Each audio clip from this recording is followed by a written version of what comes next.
Cinema పరిశ్రమకు ప్రభుత్వానికి ఏం సంబంధం? ప్రభుత్వం ఏమైనా సినిమాలు నిర్మిస్తోందా? జగన్మోహన్ రెడ్డి దగ్గరికి సినిమా పెద్దలంతా ఎందుకు రావాలి? ఏమిటి, ఎందుకని చంద్రబాబు నాయుడు గారిని మీరు అందరూ కలవడానికి రావట్లేదు? 1 year నుంచి చూస్తున్నాను. ఏమిటి బంధు వ్యవహారాలు, ఏమిటి మాటలు? అంటే వీటి వెనక ఎలా అర్థం చేసుకోవాలి? డిప్యూటీ సీఎం పవన్ కళ్యాణ్ గారి వ్యాఖ్యల్ని మనం ఎలా చూడొచ్చు? వాళ్ళ సినిమాలు వాళ్ళకే సమాధానాలు ఉంటాయి సార్. వాళ్ళ సినిమాలో చూడండి, ధర్మవరం సుబ్రహ్మణ్యం, ఎంఎస్ నారాయణ ఎవరు మీరు నాకు గుడ్ మార్నింగ్ చెప్పలేదు అంటాడు. ఎల్బి శ్రీరామ్ మీరు నాకు గుడ్ మార్నింగ్ చెప్పలేదు. అది మొత్తం అంతా ఒక 10 నిమిషాలు కాన్వర్సేషన్ అయిన తర్వాత కూడా నువ్వు నాకు గుడ్ మార్నింగ్ చెప్పలేదని. అవును, వీళ్ళకి తెచ్చిపెట్టుకున్న దర్పానికి ఈ సినిమా పరిశ్రమ ముఖ్యమంత్రి దగ్గర దేవుర్లాడాలి, లేకపోతే దేవుర్లాడించే కార్యక్రమానికి తెరలేపాలి అన్నది వీళ్ళ ప్రాస్పెక్టివ్లో మాట్లాడుతున్న మాటలు, ముఖ్యంగా పవన్ కళ్యాణ్, తెలుగుదేశం వాళ్ళు. కానీ గతంలో జగన్మోహన్ రెడ్డిని కలిసినప్పుడు ఏ ప్రాతిపదిక మీద కలిసారన్నది అందరికీ తెలిసిన విషయమే.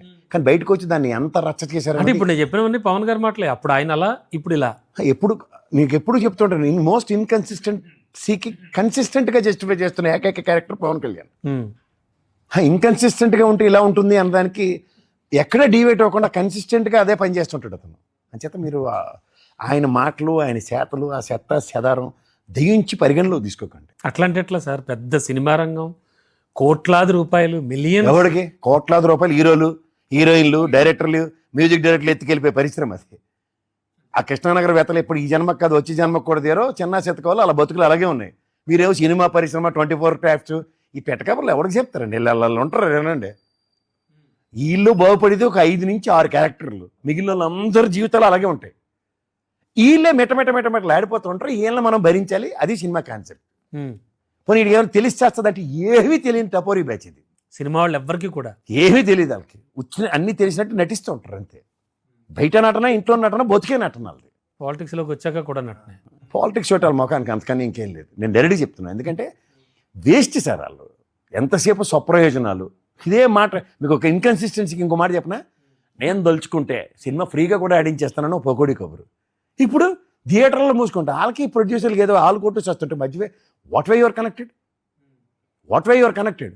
3 సంవత్సరాల పాపకి అభంశోభం తెలియని పాప మానభంగం గురే చెట్ల పొదల్లో పడేస్తే ఆడపిల్లలంటే చిటికలు వేసేస్తా, తోలు తీసేస్తాం, తోటకూర కబుర్లు చెప్పినడికి ఈ సినిమా రిలీజు దాని మీద ఆవశ్యకత అదే ఇదే.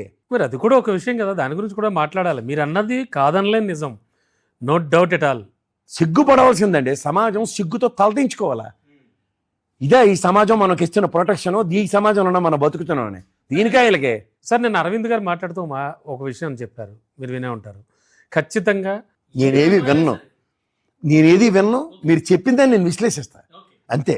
నేను ఆ టైం నేను ఒకటి గుర్తుంచుకోను, ఆ పేపర్లు సినిమా వాళ్ళని నేను పట్టించుకోను, ఎంటర్టైన్ చేయను, ఎందుకంటే వాళ్ళతో ఏమవుతుందన్న విషయం నాకు. Okay, no issue sir. అయితే నేను ఇది ఏంటంటే, అరవింద్ గారు నేను మాట్లాడుతూ పవన్ కళ్యాణ్ గారు మొన్న చేసిన వ్యాఖ్యలకి, ఆయన ఇచ్చినటువంటి లెటర్కి, దుర్గేష్ గారి దగ్గర నుంచి ఎలా వచ్చినటువంటి లెటర్కి, దీనికి సంబంధించి అరవింద్ గారు ఆ నలుగురిలో ఒకన నేను కాదు, ఆ నలుగురు కాదు, 10 మంది వచ్చారు ఆ తర్వాత, అది ఎవరు గ్రహించట్లేదు. సరే, అది పక్కన పెట్టండి. ఆయన అన్నది ఏంటంటే, ఏ రంగమైనా కూడా ఖచ్చితంగా ప్రభుత్వంతో అటాచ్లో ఉండాలి, అంటే ప్రభుత్వానికి తెలిసేలా ఉండాలి, ప్రభుత్వంతో మంచి సంబంధాలను నెరపాలి. సినిమా రంగం కూడా మినహాయింపు ఉంటుంది కదా. మినహాయింపు తీసుకుంటున్న దిక్కుమాల దౌర్భాగ్యం అదే. మీకు చెప్తాను, ఈరోజు ఈ సినిమా ఫోటోగ్రఫీ వీళ్ళు వాళ్ళు ఎగేసుకుని మాడేస్తారు కదా వాళ్ళు. ఎవడైనా సరే ఈ సినిమా, ఈ ప్రాజెక్టు 100 కోట్లు, 50 కోట్లు, 1000 కోట్లు, లేకపోతే 1,00,000 కోట్లు డిపిఆర్ సబ్మిట్ చేసి ప్రభుత్వానికి ఎవడోడికి ఎంతంత రెమ్యూనరేషన్ ఇస్తున్నావు రాసి, అర్థమవుతుందా, ట్యాక్స్లు ప్రాపర్గా కట్టి సినిమా పరిశ్రమకి ప్రభుత్వానికి సత్సంబంధాలు ఉన్నాయని మాట్లాడితే దాని మీద డిబేట్ చేద్దాం. వీళ్ళు చేసేవంతా నెంబర్ 2 దందా. దీనికి ప్రభుత్వం ఏడుకోవాలి, ఏదో తీస్తాడు మన ఉద్ధరించడానికి, దేశభక్తి సినిమా ఒకటి, లేదా పేట్రియాటిజం ఇంకోసారి ఇంకోలా నిద్ర లేపిన ఇండైరెక్ట్ సినిమా, వీళ్ళకి మళ్ళీ ఎగ్జామ్షన్స్ కావాలి టికెట్లో నాటిలో. Not only patriotic movies sir, ప్రతి సినిమాకి ఆ సినిమాకి సంబంధించిన ప్రొడ్యూసర్ కానీ, డైరెక్టర్ కానీ, హీరో కానీ వీళ్ళు అడిగితే ప్రభుత్వం వెంటనే స్పందించేస్తుంది. ఎందుకంటే వాళ్ళు కూడా వెళ్తే ఏదో పకోడీ లేకపోతే సినిమా చూడండి, ఎలక్షన్స్ ముందు చిన్న చిత్తకత్తి నాటకాలు వేసుకుని బతికే పరిస్థితులు ఉంటాయి. కాబట్టి సో ఒక్కటి గుర్తుంచుకోండి సార్, ఈ సినిమా వాళ్ళని పాలిటిక్స్లో ఎంటర్టైన్ చేసినంతకాలం ఈ దరిద్రం భరించవలసిన పరిస్థితే తప్ప వాళ్ళలో ట్రాన్స్పరెన్సీ ఉండదు. 3 సార్లు చెప్పా. తెలుగు ఇండస్ట్రీకి ఏపీ ప్రభుత్వంపై కనీస మర్యాద లేదంటున్నారు పవన్ కళ్యాణ్ గారు. వచ్చి ఒకసారైనా కలవాలి కదా, 1 year అయింది. ఆ మాత్రం తెలియదా మీకు? సినిమాల్లోనే ఉన్నారు కదా, మీరు వాళ్ళతో కూర్చొని ఫిల్మ్ ఛాంబర్లో వాళ్ళు అప్పుడు ఎగేసుకుని కలజోడు వేసుకుని పోయారు కదా, ఇక్కడ ఉన్నది ఫిల్మ్ నగర్లో. ఒకసారి కూర్చొని పిల్లండి అలా మీటింగ్ రావాలని చెప్పండి. మీరు కొందరు దుర్గేష్ ఎదురు వెళ్ళండి. ఆంధ్రప్రదేశ్లో ఏం పరిశ్రమ లేదు కదా, చెత్త పరిశ్రమ తెలంగాణలో ఉంది. రామారావు గారిలో తెచ్చే సత్తువ దమ్ము కూడా ఎవరికి లేదు, రామారావు గారు నాగేశ్వరరావు గారిలో ఇక్కడ తీసుకురావడానికి. మరి లేనప్పుడే ఏడకి వచ్చిన భజన చేసుకోండి కూర్చుని, ఫిల్మ్ ఛాంబర్లో కూర్చుని. నాకు గుడ్ మార్నింగ్ చెప్పలేదు, నాకు గుడ్ ఈవినింగ్ చెప్పలేదు, ఈ మాడుకుంటే బాగుంటుంది. అంటే ఇప్పుడు సినిమాకి సంబంధించి, సినిమా పరిశ్రమకు సంబంధించి ఏం సమస్య లేదంటారా? ఏంటి సమస్య? వాళ్ళ థియేటర్లో సింగిల్ థియేటర్ మల్టీప్లెక్స్లో ఉన్న రేట్లకి నాకు కంపారిజన్ చేసి ప్రొడ్యూసర్లు ఎవరైనా ఆడాడుకుంటుంటే ఈ మధ్యలో ఏంటి సంబంధం? అందులో తినుబండారాలకు సంబంధించి ఆ. కానీ ఒక అందులో మామూలు రక్తం ఫ్యామిలీ తాగేస్తారు. చూడాలంటే 2,500 రూపాయలు అవుతుంది మరి సార్. అవుతున్నప్పుడే ఆవిడ చెప్పాడండి నాకు, ఉమ్. ఇవాళ పూట గడ్డానికి కష్టంగా ఉంటుంది కానీ సినిమా రిలీజ్ అయిన రోజు మాత్రం టికెట్ ఎంతైనా సరే కొనుక్కుని వెళ్ళేంత సామర్థ్యం ఆంధ్రప్రదేశ్ ప్రజలకి ఉంటుందని. వీళ్ళకి మొదటి రోజే 1000 కోట్లు వచ్చేయాలి, మిగిలిన రోజులు అందరూ ముష్టెత్తుకోవాలి. ఈ తెలివితేటలు రామారావు గారికి అంత చిత్ర పరిశ్రమను ఇక్కడ తీసుకొచ్చిన రామారావు గారు, నాగేశ్వరరావు గారు, సోమబాబు గారు, కృష్ణ గారు అటువంటి బొరలేదు.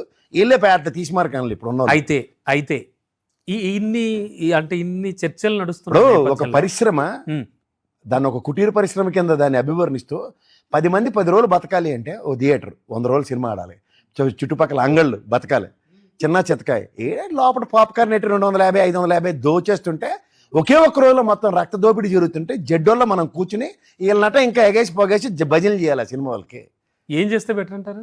వీళ్ళను సార్ నేను మీకు అదే చెప్తున్నాను, ప్రభుత్వం ఇవాళ చూడండి ఐటీ రంగం ఎలా చూస్తుందో అలా సినిమా ఫోటోగ్రఫీ మినిస్టర్ ఎవడు ఏ సినిమా తినండి, చిన్న తిని పెద్ద తినండి, డిపిఆర్ సబ్మిట్ చేయండి ఫస్ట్. ప్రతి సినిమాకి ఎస్ డిపిఆర్ సబ్మిట్ చేసి దీని ప్రాజెక్ట్ కాస్ట్ ఎంత, ఇది ట్యాక్స్ ప్రభుత్వానికి వస్తుంది కాబట్టి ఈ ప్రాజెక్ట్ చేస్తున్నాం, ఇది చెప్పి ట్యాక్స్ కరెక్ట్గా ఉంటే ట్రాక్లో అప్పుడు ఏదైనా ఆడమంటే అందరూ వింటాం. అది ఇల్లంటే ఆఫ్టర్ మరి కాదు సార్, కొద్ది మంది చేతుల్లో థియేటర్లన్నీ పెట్టుకుని వాళ్ళు ఆ థియేటర్ల గుత్తాధిపత్యాన్ని అలా చూడాలి. గుత్తాధిపత్యాలు అన్నీ తెలిసి కూడా ఇవాళ పవన్ కళ్యాణ్ మాట్లాడాడు కదా, ఆయన తెలీదా ఎవరెవరి దగ్గర థియేటర్లోనే ఎవరెవరు ఏ సామర్థ్యంలో థియేటర్లు నడుపుతారో తెలియకుండానే మాడేస్తున్నాడా? నీకు అంత శ్రద్ధ ఏడిసినప్పుడు ఆ చిన్న థియేటర్లో పరిస్థితి కూర్చోబెట్టి మాట్లాడు, వీళ్ళు నలుగురే కదా. దిల్రాజు నువ్వు రెడ్డివని తెలిసింది, రెడ్డిగా వెళ్ళి జగన్మోహన్ రెడ్డి అని మాట్లాడు, ఇప్పుడేవే 300 థియేటర్ అతని చేతుల్లో ఉన్నాయి. ప్రజల్ని ఒక అభూత కల్పనలోనూ వాడేమో అల్లు అరవింద్ గారు సార్, గీతార్ట్స్ కూడా చాలా ఎవరు అతీతులు కాదు సార్, వీళ్ళందరూ there are only doing business at the cost of people, at the cost of governments. అయితే జరిగింది ఏమిటంటే పవన్ కళ్యాణ్ గారి సినిమా రిలీజ్ కాబోతుంది 12వ తేదీని. సో ఈ నేపథ్యంలో జూన్ 1 నుంచి థియేటర్లు బంద్ పెడదాం అనుకున్నారు వీళ్ళందరూ. అందుకని చెప్పి ఇప్పుడు ఈ ఇష్యూని తెరపైకి తీసుకొచ్చారు, అందుకని మరింత కోప్పడ్డారు డిప్యూటీ సీఎం గారు అనేది కూడా ఒక వాదన. మరి ఇంతే ఫ్రస్ట్రేషన్ యువతల అభం శుభం తెలియని పాప మీద చూపిస్తే నీ ఫ్రస్ట్రేషన్ జస్టిఫైడ్ అని నేను ఖచ్చితంగా చెప్పుకున్నాను. కనీసం సేవ సిటుక్కుమన్నట్టు కూడా ప్రతిస్పందించకుండా, సనాతన ధర్మమే కదా మన దగ్గర ఉన్నది, సనాతన ధర్మం ప్రకారం అయితే ఏం జరగాల? ఒక లడ్డు కొవ్వు అన్న మాటకే మెట్ల కింద నుంచి కడిగడం కాదు కదా, తర్వాత సింహాచలంలో ఘటనలు జరిగాయి, తిరుపతిలో ఘటనలు జరిగాయి, ప్రాణాలు తెగించి బిఆర్ నాయుడితో సారీ చెప్పించు, కానీ తర్వాత జరిగిన పరిణామాలు ఇవాళకి న్యాయం ఏది? రాజ్యాధికారంగా కేబినెట్ హోదాలో మంత్రిగా ఉన్నారు కదా, అంటే తలుచుకుంటూ చేయొచ్చా సినిమా రంగాన్ని? తలుచుకోవడం బాధ్యత ఏది? తలుచుకోవడం ఎందుకు? బాధ్యత ఏది అని అడుగుతున్నా. అదే బాధ్యతగా ప్రవర్తిస్తే తలుచుకోక్కర్లేదు, బాధ్యతగా ప్రవర్తిస్తే తలుచుకోక్కర్లే, అంతే చాలు. ఇట్స్ అన్న నా సినిమా పరిశ్రమలో ఇన్వాల్వ్మెంట్ మీరెందుకు అని అడిగారు కదా, మరి ఇప్పుడు ఎందుకు ఇన్వాల్వ్మెంట్ కావాల్సి వస్తుంది? ఎందుకు కలలేదు నన్ను? ఎల్బీ సినిమాలో నాకెందుకు గుడ్ మార్నింగ్ చెప్పలేదని చెప్పాల్సి వస్తుంది? సో ఇప్పుడు ఏదో ఒక వంకని ఏదో ఒక మూలాన సినిమా పరిశ్రమకు సంబంధించిన సమస్యల మీద దృష్టి పెడదాం అనేటువంటి ప్రభుత్వ నిర్ణయం. ఆఫ్ కోర్స్ డిప్యూటీ సీఎంగా ఆయన వెర్షన్ ఆయన వినిపించారు, సొల్యూషన్ దొరుకుతుంది కదండి. Hero, director, producer, music director 4-5 ఉంటారు, 4 రూపాయలు సంపాదించే వాళ్ళు. మిగిలిన వాళ్ళ గురించి ఎవరైనా ఫోకస్ చేస్తే మాడదాం. వీళ్ళ గురించి నాకెందుకు? ఈ ట్యాక్స్లు కట్టు, డైరెక్ట్గా చెప్తాను, ట్యాక్స్లు కట్టరు, అంతా బ్లాక్ మనీయే. ఎవడో ఐటీ డిపార్ట్మెంట్ వాడికి నిద్ర లేచి ఆడి రైడ్ చేసి కట్టరు, ప్రాపర్ ట్యాక్స్లు కట్టరు. మరి కట్టి వాళ్ళ సంగతి ఏంటంటే కొంతమంది ఉన్నారు కదా. కదండి, మీ జేబులో 10 రూపాయలు 100 రూపాయలు నాకు తెలియకుండా నేను ట్యాక్స్ కడుతున్నానంటే ఓకే, అవన్నీ కూడా ఫేక్ న్యూస్. ఇప్పుడు మీకు జీతం వస్తుంది, జీతం ఎంతో మీకు తెలుసు, మీ ఆఫీస్ ఫామ్ 16 ఇస్తుంది, ఐటీ డిపార్ట్మెంట్ ప్రాపర్ ట్యాక్స్ ఉంటుంది, వాళ్ళు ఎంత రెమ్యూనరేషన్ తీసుకుంటారో తెలుసు, అన్ని టాగుడింతలే కదా.